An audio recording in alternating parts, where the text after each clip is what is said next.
गणतंत्र दिवस की रात थी जब एक छोटे से गांव में एक पुरानी हवेली के पास कुछ शहरी लड़के गणतंत्र दिवस की खुशी में झंडे लेकर घूम रहे थे जो कई वर्षों से वीरान पड़ी हुई थी।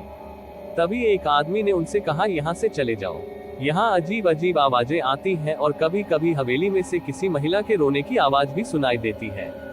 उन लड़कों ने उस आदमी से उस हवेली के इतिहास के बारे में पूछा। तब उस आदमी ने बताया कि कई साल पहले इस हवेली में एक परिवार रहता था जो एक चौधरी परिवार था।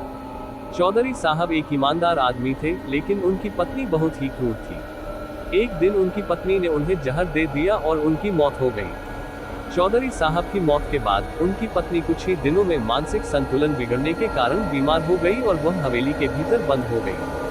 गांव वाले कहते हैं कि उस रात से लेकर आज तक हर गणतंत्र दिवस की रात हवेली में किसी महिला की आत्मा के रोने की आवाज सुनाई देती है। कई बार गांव वालों ने कोशिश की कि वे हवेली में घुसकर उस आत्मा को शांति दे, लेकिन वे कभी भी वहां तक नहीं पहुंच पाए, क्योंकि हवेली के दरवाजे अपने आप बंद हो जाते थे और कोई भी अंदर नहीं जा पाता था। उस दिन उन युवा लड़कों ने ये तय किया कि वे इस भूतिया रहस्य को सुलझाएंगे, और 26 जनवरी की रात को ही वे हवेली के अंदर जाने के लिए हवेली की ओर बढ़ गए।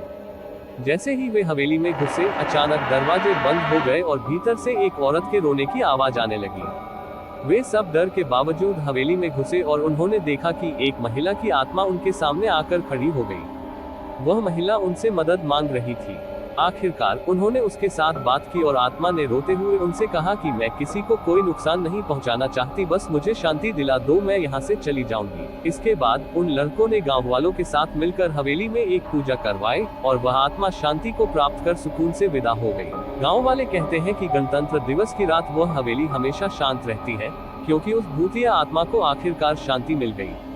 ये कहानी न केवल भूतिया घटनाओं पर आधारित है, बल्कि यह भी दर्शाती है कि सत्य और न्याय के पक्ष में खड़ा होना कभी कभी आत्माओं को भी शांति दिला सकता है।